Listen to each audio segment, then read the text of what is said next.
goes a little something like.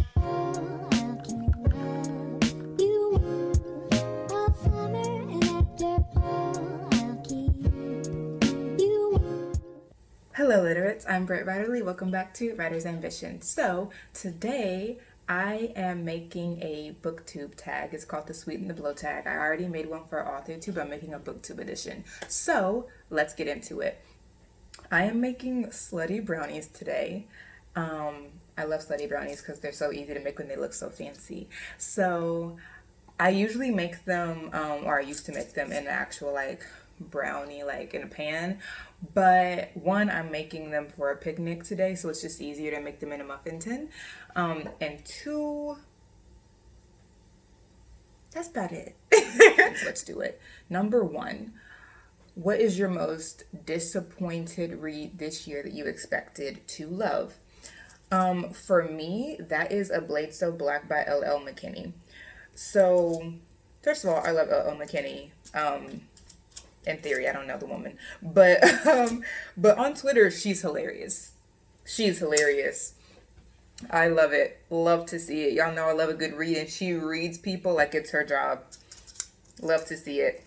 But I did not love A Blade So Black. I don't really like fairy tale retellings. I didn't know that until I read A Blade So Black, because I thought I was gonna love it, and then I was like, oh, I'm not really into the whole it's like so and so but black movement. Like, it's just not my calling. It just doesn't feed me. But that doesn't mean someone else can't have a feast. So go for it. But it wasn't for me. Now I thought that Alice's mom was freaking hilarious and was very, very, very black mom. But the story outside of that and even the characters just didn't compel me. So, what you gonna do? That's mine. Number two, a trope you love to hate. So, the trope that I love to hate is enemies to lovers. Love to hate it. Here's why. I don't really like the cliche, and you see it a lot in movies, where they hate each other and they're arguing and they're really going at it, and then 5 seconds later they're all of a sudden going at it, they get so close arguing that they're now all making out. It doesn't speak to my soul. I'm just that's ridiculous. That's ridiculous. And I've just seen it one too many times, I guess, and now I'm just wholly against it, completely against it. So I really hate the enemies to lovers trope in that it can be very cliche and unrealistic in that manner.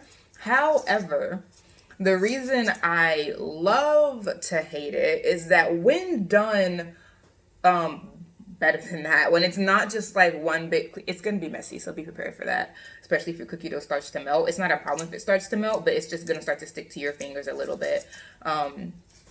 This is way less of an issue if you have to, if you're doing it in a pan, but if you're doing it muffin style and you have to put it into these little, whatever these are called. There's no label. Whatever these are called, then it's going to be a little negotiation, which is, fine. Just be aware. Anyway, it can be done well. Friends to lovers, that's some of the best banter ever. They'd be really bringing their whole soul to the argument. So sometimes it's just the most guts, rib cracking pettiness that you can find, which for me is a plus. But in other ways, it's just unrealistic. Anyway, so number three, sweetener. So as I said, this is the Sweeten the Blow tag. So even though we're sharing unpopular opinions or gripes, we're still going to sweeten it a little bit. So the third question is the sweetener. What's a book goal you've accomplished this year that you're really proud of? So for me, I had been hearing a lot about N.K. Jemisin, and I wanted to actually read one. I had a list of Black authors that I wanted to read that I haven't. I wanted to read Sanaa Hopkins. I want Hopkinson, Tananarive Due, and N.K. Jemisin, and some of Octavia Butler's.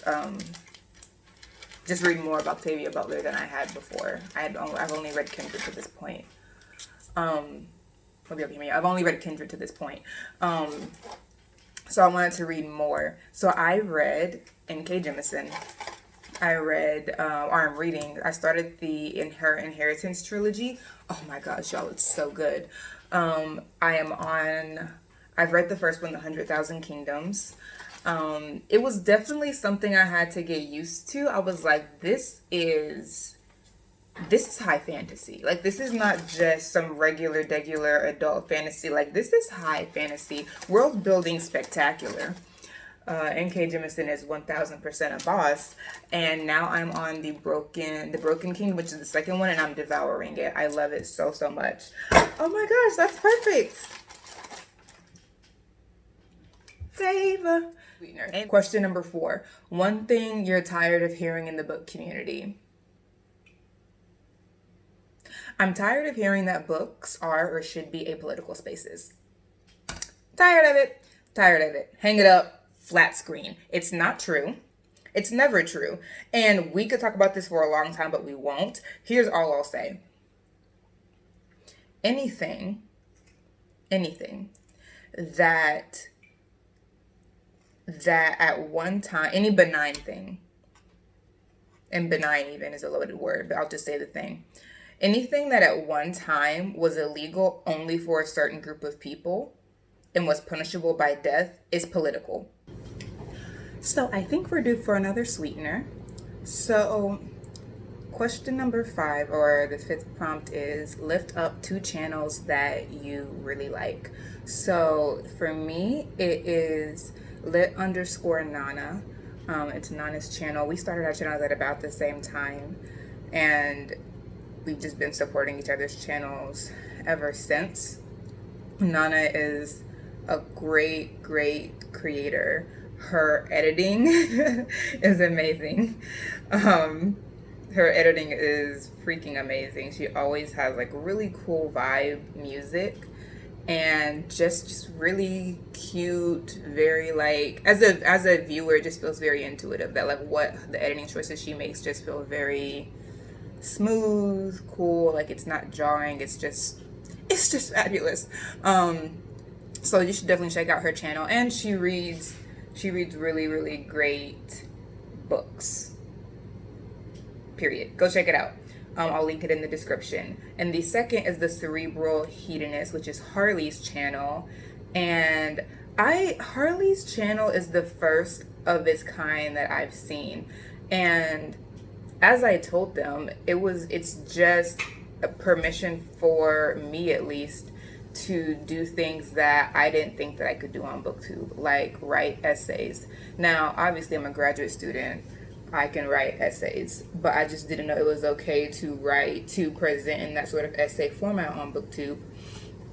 A lot of the channels can be very similar, except for the genres that the creator is reading, which is fine if that's what you want to do, but it's just good to see someone doing something a little bit different. And Harley does essays. She has a Curating Quiet series that's really special, and literally always just gives me peace. They're not long, they're like 6-10 minutes depending, but it's just amazing. So I'll link those two channels in the description. You should absolutely check them out. Okay, so that was a sweetener. The next one's a blow. So if you love it, you can critique it. So the 6th question, right? 6, yes, is what is one thing you hate about a genre you love? So, as I've said multiple times, I write in YA fantasy. That's the genre that I read. Well, not the genre, but I read it, and I do like it. But I hate the juvenile behavior. I can't stand it. I understand that they are juveniles technically, but the behavior, the girl versus girl cattiness over a fool's gold prize like a dude, and then the guys like machismo, or trying to find their machismo, trying to fit into masculinity like an untailored suit, and then the damage that they do, usually to the female characters, but also to other male characters. Like, just watching it is, I never gets lovely. Never gets lovely. I never have a good experience. Every time I see it, I scream. I hate to see it coming. And it's not like those things don't exist in adult genres as well, but that's just one thing I really hate about YA fantasy is that like it's there and the excuse is that they're young, and I'm like, that's fine. I don't It's not actually the presence of it that I mind the most, it's the lack of critique around it. Yes, we know these behaviors exist, but can we say a little something about it though? Like, can we have a character who says that this is not acceptable?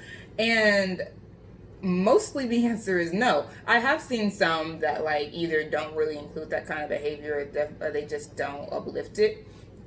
And those are the books I love the most. Here are some recommendations. Dread Nation by Justina Ireland. Oh,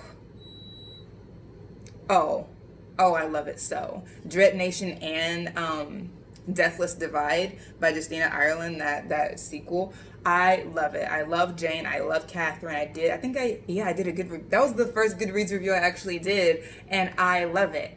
I absolutely love it. The importance of friendships. Do I like the guys that Jane likes? No, but Jane also realizes that these guys she likes are trash, and as long as you acknowledge it, sis, we're all allowed to grow. Okay, the 7th question is a freebie. So land whatever kind of blow you want. We've sweetened it enough. Get on your soapbox. I don't like the approach to diversity of putting characters in who are incidentally this, that, or the third, to the point that they could be a white character. There is no culture that is giving us anything but whatever the situation of the story calls for, and that is not acceptable to me. I hate to see it. Quickest way to have me DNF something is when I see it a-coming. And I just think that it's a really ridiculous expectation that people have, and I don't understand why we excuse it, of, oh, well, like, they're just a human. Like, okay, but having certain skin, wearing certain things makes you a human that has to negotiate a particular set of circumstances, and when we ignore that, we're doing our characters a disservice. And to me, it just seems like lazy or cowardly writing, or both. You can be both. This is one of those both and cases if you really feel that way. Okay, so that's the end of the tag. And now you tag 2 people. I'm gonna tag Ashley, the Queen of the Bookish Realm, and Preet over at the Bookish Nook. This is the finished product, by the way. You can see the, maybe you can't. You can see like the cookie under it. So, now that you've heard a few people's feelings, or not, whatever the case may be, enjoy your treat. Have yourself a nice little day. As for me and mine, you know what time it is. Grab your treat and make your way over to story time. 49. Dreams are lovely, but they are just dreams. Fleeting, ephemeral, pretty. After Shonda Rhimes. Well, see, in a dream, you descend into your subconscious. I pulled you up, so you'd be more aware, connected to your gift, and hear my song. You followed it up here. I've been here before, Belle shakes her head. I dream of this studio all the time. It's this clear? Well, no. Now to mention it, she knows she dreams of the studio, but it's never such a stark replica of the garage. More a suggestion, a sketch, and whatever song she's working on is all she can really focus and remember. This studio is exact and in sharp relief. So I'm dream walking. It's like meditating. Think of it like perusing your hyperconscious while your body rests. Your soul, your blood, the timeless thing that's connected to your family, our family history, our gifts. Lovey hugs her again. Belle holds her tightly, unable to look away from the little face that reminds her so much of their great-grandmother. Where are you? I'll come get you. Lovey manages to deflate and cling to her tighter at the same time. You can't. I will. You are. Belle furrows her brows. I'm in the grave, saving Eliza, helping her. Helps me. How? When? You're there? Belle is startled silent when she hears the humming again, but it's wrong. The melody is off somehow. Lovey has also gone stiff in her arms. Snuffers. Snuffers? Snuffers. Lovey shakes her head as Belle opens her mouth to ask. We don't have time right now. You can ask me one question and then I have to go.